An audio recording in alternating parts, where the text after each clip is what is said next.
10 வயது சிறுமியை பாலியல் வன்கொடுமை செய்த கொடூரனை ஒரு வார காலமாகியும் கைது செய்யாத திமுக அரசின் அலட்சியப்போக்குதான் மிகப்பெரிய வன்கொடுமை.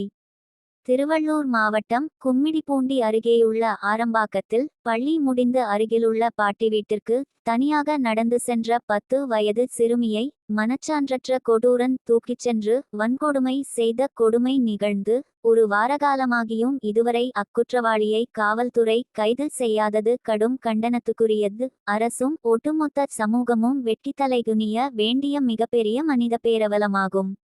பெற்ற குழந்தைக்கு நேர்ந்த பெருங்கொடுமையை சொல்லி அழும் தாயின் கதறலொலி நெஞ்சை பிளக்கிறது. எந்த குழந்தைக்கும் இனி நேரக்கூடாது என்ற அத்தாயின் தவிப்பு கண்களில் இரத்தக் கண்ணீரை பெருக்குகிறது. அக்கொடூரன் அலைபேசியில் இந்தி மொழியில் பேசிக்கொண்டிருந்தபோது உடல் முழுவதும் இரத்தக்காயங்களுடன் தப்பி வந்த சிறுமி வரும் வழியில் அவ்வழி செல்ல முயன்ற மற்றொரு சிறுமியை அந்த பக்கம் போகாதே என தடுத்து காப்பாற்றிய செயல் இதயத்தை நெகிழச் செய்கிறது. பெற்றெடுத்து பேணி வளர்த்த குழந்தைக்கு நேர்ந்த கொடுமையை எண்ணி நெஞ்சம் குமுறும் பெற்றோர்க்கு என்ன ஆறுதல் கூறி தேற்ற முடியும்? அப்பிஞ்சு நெஞ்சின் உள்ளத்தில் உண்டான கொடுங்காயம் வாழ்நாள் முழுவதும் வடுவாக நின்று வாட்டுமே. யார் அதற்கு மருந்திடுவது? வருங்கால தலைமுறைகளின் நெஞ்சத்தில் எதை விதைக்கின்றோம்? எவற்றை நாம் கற்பிக்கின்றோம்? யார் இப்பேரவலத்திற்கு பொறுப்பேற்பது? திமுக அரசு பொறுப்பேற்குமா? திராவிட மாடல் ஆட்சியாளர்கள் பொறுப்பேற்பார்களா?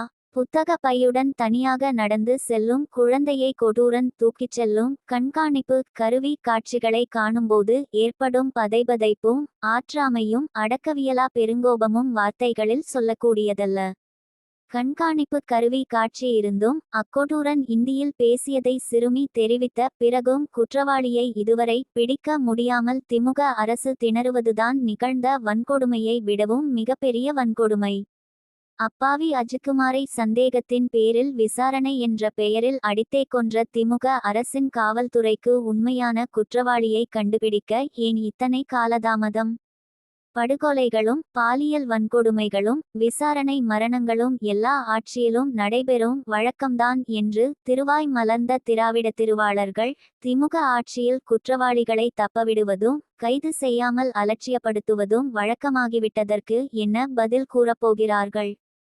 திருத்தங்கலில் மதுபோதையில் மாணவர்கள் ஆசிரியரை தாக்கும் அவலம் அரங்கேறுகிறது. திருப்பூரில் கஞ்சா அருந்திய சமூக விரோதிகள் அறிவாளோடு பள்ளி மாணவர்களை துரத்தும் கொடுமை நடக்கிறது. அறந்தாங்கியில் ஆடு மேய்க்கச் சென்ற தங்கை பர்வீன்பானு வன்கொடுமை செய்யப்பட்டு படுகொலை செய்யப்பட்டுள்ளார். நாமக்கலில் வறுமையை பயன்படுத்தி உடல் உறுப்புகள் கொள்ளை நடக்கிறது. இணையவழி